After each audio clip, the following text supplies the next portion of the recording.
네, 오늘은 추수감사 주일이죠. 옆에 분들 인사 나누실까요? 네, 당신은 하나님의 아들입니다. 당신은 하나님의 아들입니다. 네, 당신은 하나님의 열매입니다. 할렐루야. 네, 추수 때가 이르렀음이니라 라는 제목으로 함께 은혜를 나누겠습니다. 마가복음 4장 29절 말씀을 합독하겠습니다. 열매가 익으면 곧 낫을 대나니 이는 추수 때가 이르렀음이니라. 네, 추수 때가 이르렀음이니라. 이제는 정말 주님이 오심이 점점 더 가까워짐을 느끼고 있죠. 정말 피부로 느끼는 것 같아요. 그래서 이스라엘 이 사람들은 7대 절기를 하나님께서 지키라고 말씀하셨죠. 그래서 7대 절기를 지키는데 사절기는 이미 지나간 절기죠. 사절기는 초대교회 때 이미 이루어졌어요. 유월절, 무교절, 초실절, 오순절. 그래서 이렇게 예수님께서 십자가에 몸을 들이시고 못 박혀 죽고 부활하셔서 가시고 이제는 성령을 보내주셔서 초대교회 때 사람들이 복음을 받고 그쵸? 이 성경을 다 기록하게 해놔 주셨어요. 그래서 이 네 절기는 지나갔어요. 그런데 나팔절, 맥추절, 수장절, 그죠? 초막절이라고도 하죠. 장막절이라고도 하고요. 그래서 이 세 절기는 이제는 남아 있어요. 그래서 이 세 절기는 누가 지켜야 되나요? 예, 아들들이 지켜야 돼요. 열매를 맺을 아들들이 이제는 이 남아있는 세 절기를 이제는 지켜야 된다는 것입니다. 그래서 이 남아있는 이 세 절기를 3대 절기를 지켜서 이제는 완성하기 위해서 하나님께서는 거룩한 성령을 우리에게 주셨죠. 그래서 우리가 그리스도의 영을 말씀으로 이제는 모셨어요. 씨를 가진 거죠. 그렇다면 이제는 그 말씀으로 그리스도의 영을 가진 자들에게 이제는 씨가 농사가 되어서 열매를 맺으시라는 거예요. 반드시 우리가 열매를 맺어야 한다는 것입니다. 하나님께서 바라고 원하시는 것은 이 열매예요. 그죠? 농부가 씨를 뿌릴 때는 열매를 바라보고, 그쵸? 집사님 그렇죠? 씨를 뿌릴 때는 분명히 아주 풍성한 열매를 바라보고 씨를 뿌린다는 거예요. 하나님 아버지도 마찬가지예요. 그래서 우리는 이 거룩한 성령이 없으시면은 도움이 없이는 열매를 맺을 수가 없을 것입니다. 그래서 거룩한 성령께서 우리에게 늘 도와주시기 때문에 우리가 이제는 추수감사, 그죠? 추수를 할 수가 있다는 거예요. 거룩한 성령이 안 계시면 우리는 추수 열매를 맺을 수가 없습니다. 그래서 우리는 거룩한 일단은 주님의 몸의 부활하심을 알아야 되고, 그죠? 그 주님이 영인, 완전한 영인데 완전한 몸도 있는 그 부활, 그죠? 몸으로 부활하심을 알고 우리가 그 몸이 되기 위해서 거룩한 성령께서 우리에게 계속 말씀을 깨닫게 해주시고, 그런 다음에는 우리가 계속 그 말씀을 듣고 자라가서 열매를 맺어야 된다는 거예요. 사도행전 1장 8절 말씀 보겠습니다. 오직 성령이 너희에게 임하시면 너희가 권능을 받고 예루살렘과 온 유대와 사마리아와 땅끝까지 이르러 내 증인이 되리라 하시니라. 네.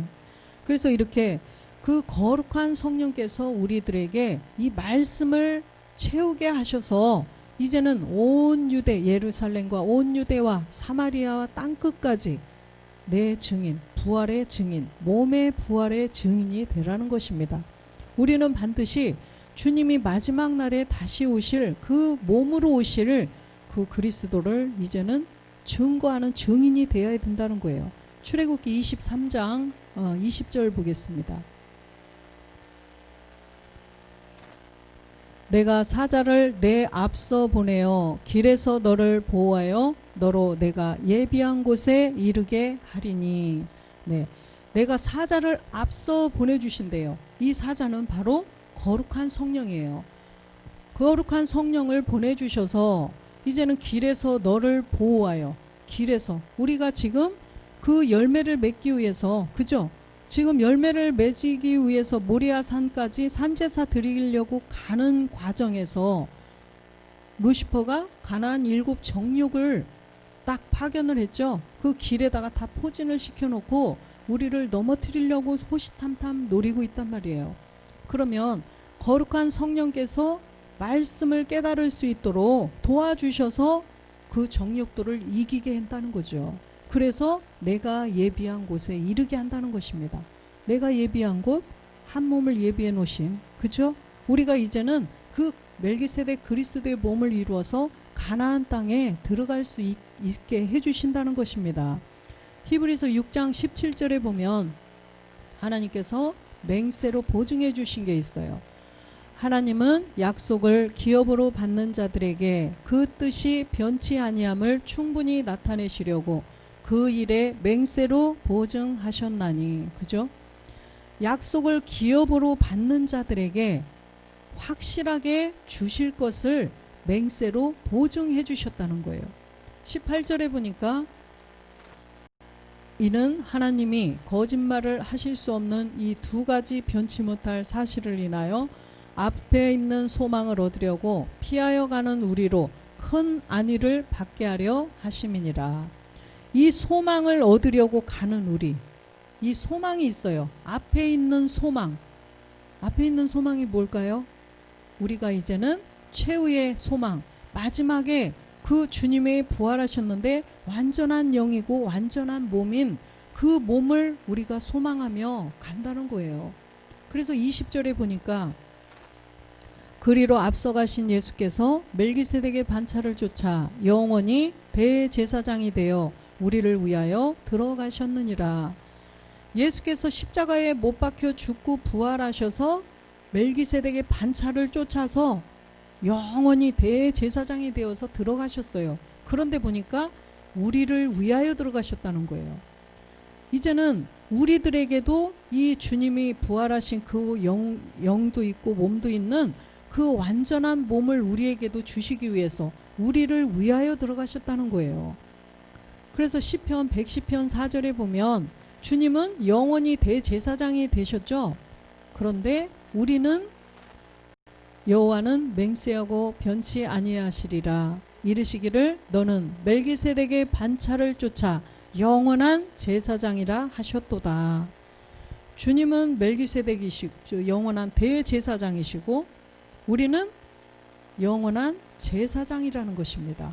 그래서 우리가 주님의 그 가신 길을 똑같이 우리도 가서 주님이 이루신 것을 우리도 이 땅에서 온전하게 이루어야 된다는 거예요. 히브리서 12장 2절 말씀 보겠습니다. 믿음의 주요 또 온전케 하시는 이인 예수를 바라보자. 저는 그 앞에 있는 즐거움을 위하여 십자가를 참으사 부끄러움을 개의치 아니하시더니 하나님 보좌 우편에 앉으셨느니라. 지금 하나님 보좌 우편에 앉으신 분이 이 멜기세덱의 반차를 쫓아서 들어가셨는데 그곳은 하나님 보좌 우편은 어디예요? 창조에 속하지 않은 곳이라는 거예요.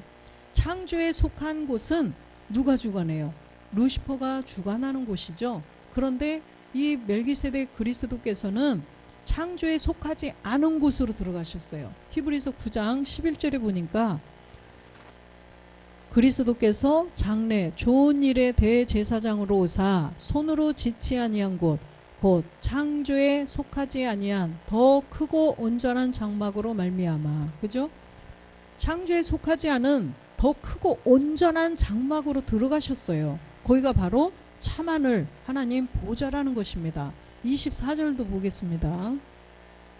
그리스도께서는 참것의 그림자인 손으로 만든 성소에 들어가지 아니하시고 오직 참하늘에 들어가사 이제 우리를 위하여 하나님 앞에 나타나시고 창조에 속하지 않은 참하늘에 이제는 들어가셔서 이제 우리를 위해서 그대로 거기 계신 것이 아니라 말씀을 계속 우리에게 말씀의 에너지를 거룩한 성령을 통하여서 깨닫게 하셔서 이제 우리가 열매를 맺으면 우리 안에 말씀이 육신에 가득 채워지면 후련히 변동될 수 있는 에너지가 있을 때 그때에 주님이 오신다는 거예요. 28절 보겠습니다.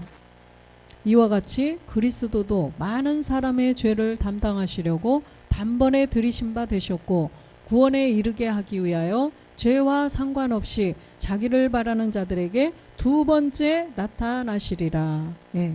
주님이 이렇게 두 번째 나타나신대요. 두 번째 나타나시는데 이때는 우리가 죄와 상관이 없는 사람이 되어야 된다는 것입니다. 이제는 본질의 죄는 없앴어요. 그런데 마음과 생각을 주관하는 이 루시퍼, 그쵸? 가난의 7 정욕들이 내 안에 내 생각을 통해서 주관을 해서 그 죄가 남아있으면 안 된다는 거예요. 그 죄까지도 다 없애야 상관없는 자, 그런 죄와는 전혀 상관없는 자를 주님이 데리고 가시겠다는 거예요. 그래서 마가복음 4장 28절 보겠습니다. 땅이 스스로 열매를 맺되 처음에는 싹이요 다음에는 이삭이요 그 다음에는 이삭의 충실한 곡식이니라. 땅이 스스로 열매를 맺어야 된다는 거예요. 땅이 스스로. 그런데 보니까 그 이사야 11장 1절 말씀도 보겠습니다. 이삭의 충실한 곡식이 되어야 되는데 이새의 줄기에서 한 싹이 나며 그 뿌리에서 한 가지가 나서 결실할 것이요. 여기에 보면 이새의 줄기에서 한 싹이 나는 것은 이새의 아들 다윗의 혈통으로 온 예수 그리스도, 그쵸? 예수 그리스도께서 이 땅에 오셔서 그 뿌리, 이 그리스도죠. 뿌리는 그 싹이 났는데 그 뿌리를 보니까 그리스도, 창세 전 아버지 품속에 있는 그리스도라는 거예요.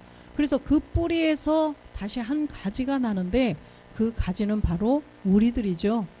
그래서 예수 그리스도를 통하여서 우리가 창세 전에 아버지 품에 있던 그 예수님의 본질 그리스도를 깨닫고 이 땅의 본질의 죄를, 우리의 죄를 없애주시려고 오신 예수 그리스도를 우리가 이제는 깨달아서 본질의 죄를 십자가에 못 박은 자들이 가지가 된다는 거예요. 그래서 가지가 나서 이제는 그 가지가 결실을 한다는 거예요. 그래서 이삭에 충실한 그 열매라는 것입니다. 그래서 우리가 그 결실을 해야 한다는 거예요. 이 가지들은 반드시 결실을 해야 돼요.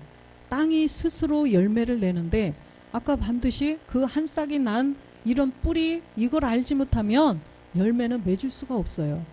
그래서 이 나무에 가지로 꼭 붙어 있어야만 스스로 열매를 맺는 거지 붙어 있지 않으면 열매를 맺을 수가 없다는 것입니다.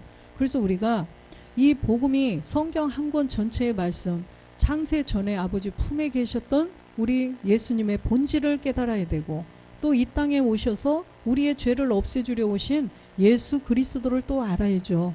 말씀이 다 들어와야 된다는 것입니다. 그래서 우리가 말씀으로 그리스도의 영을 모셨으면 이제는 열매를 맺는 아버지의 말씀을 우리가 또 자꾸만 들어야 된다는 것입니다. 그래야만 열매를 맺을 수가 있어요. 그래서 마태복음 13장에 보면 4가지 밭에 대하여서 주님께서 비유로 설명을 해주셔요. 우리가 하나님의 아들이 될 것을 비유로 말씀을 하시죠. 마태복음 13장 18절 보겠습니다. 그런즉 씨 뿌리는 비유를 들으라. 예, 씨 뿌리는 비유. 19절도 보겠습니다. 아무나 천국 말씀을 듣고 깨닫지 못할 때는 악한 자가 와서 그 마음에 뿌리온 것을 빼앗나니 이는 곧 길가에 뿌린 자요. 그죠? 천국 말씀을 듣고도 깨닫지 못하는 자들이 있죠. 깨닫지 못하는 자들은 악한 자가 와서 그 마음에 뿌린 것을 빼앗아 가기 때문에 못 깨닫는다는 거예요. 이 밭이 바로 길가에 뿌린 밭, 그죠? 길가밭이죠. 20절 보겠습니다. 돌밭에 뿌리었다는 것은 말씀을 받고 즉시 기쁨으로 받되, 말씀을 받고 막 기뻐하고 막 난리가 나죠. 막 그런데 즉시 받아요. 그런데 21절에 보니까 그 속에 뿌리가 없어 잠시 견디다가 말씀으로 인하여 환난이나 핍박이 일어나는 때에는 곧 넘어지는 자요. 그 속에 뿌리가 내리지 못했다는 것입니다. 아, 복음이 맞네. 막 그러네. 이렇게 정말 기뻐하다가 뿌리를 내리지 못하니까 이제는 조금 견디다가 말씀으로 인해서 핍박이 오면 그냥 넘어진다는 것입니다. 옆에 있는 사람들이 너 뭔 소리야? 너 이단이야. 그 이단인 것 같아. 난 처음 듣는 얘기야. 예수만 믿으면 되는데 왜 너 이상한 소리 하니? 그 사람들 이단인가 보다. 너 가만 안 되겠어. 그 말씀을 그분들도 모르니까 그렇게 말할 수 있어요. 그런데 성경을 보여주고 그분들을 알려주는데 말씀이 없는 거예요. 그러다 보니까 그 핍박으로 인해서 넘어져 버리는 거죠. 그런가? 그러면 가지 말아야 되겠네? 이렇게 된다는 거예요. 22절도 보겠습니다. 가시떨기에 뿌리웠다는 것은 말씀을 들으나 세상의 염려와 재리의 유혹에 말씀이 막혀 결실치 못하는 자요. 이 가시떨기는 지금 우리의 현 위치예요. 그죠? 그래서 말씀을 받고 잘 뿌리를 내리고 잘 가고 있어요. 그런데 가시떨기, 가시, 이런 정욕들, 우리의 옛 습성들, 이런 것들이 계속 이제는 자라지 못하도록 방해를 부린다는 거예요. 그래서 세상의 염려, 우리 자녀가, 우리 남편이, 우리 또 사업이, 우리 막 누가, 이렇게 주변에 있는 그런 주변에 있는 환경들, 이런 것들로 말미암아 정말 염려를 하고 그러면서 말씀을 듣지 못하게 자꾸 생각이 분산이 되고, 그죠? 또 재리의 유혹, 돈의 유혹이죠. 돈, 어떻게 하면 돈을 많이 벌까? 돈에 좀 많이 번다면 오늘은 조금 이렇게, 그래서 재리의 유혹에 말씀이 막혀버린다는 거예요. 말씀이 막혀요. 그래서 결실치 못한다는 거죠. 이제는 우리가 열매가 이렇게 맺어졌으면 계속 빛비춤을 받아야 돼요. 그죠? 햇빛을 계속 비춰서, 그죠 집사님?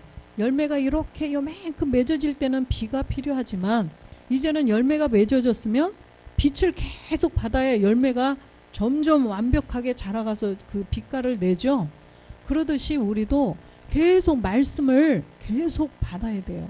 그러려면 우리가 예배의 성공자가 되어서 말씀이 있는 자리에 꼭 나와서 이렇게 결실을 해야 된다는 것입니다. 그래서 이 세상에 어떠한 유혹에도 다 물리쳐야 된다는 거예요. 열매를 맺기 위해서는. 23절도 보겠습니다. 그래서 우리가 이 가시밭에서 뚫고 나가야 돼요. 가시밭에서 이제는 좋은 땅으로 가야 된다는 것입니다. 그래서 이 네 가지 밭은 길가밭, 돌밭, 이거는 나한테는 해당이 안 돼, 이게 아니라 우리가 이렇게 네 가지 밭을 다 이루어야 돼요. 네 가지 밭을 다 거쳐서 분명히 통과해서 좋은 땅으로 들어가는 것을 말씀하시는 거예요. 말씀이 뿌려졌는데 나는 그냥 이게 아니라 말씀이 뿌려졌으면 그 말씀을 잘 이 악한 자가 뺏어가지 못하도록 잘 해서 우리는 여기까지 왔다는 거예요. 가시밭까지 와서 이제는 좋은 땅으로 이 모든 유혹을 뿌리치고 뚫고 좋은 땅으로 가야 돼요.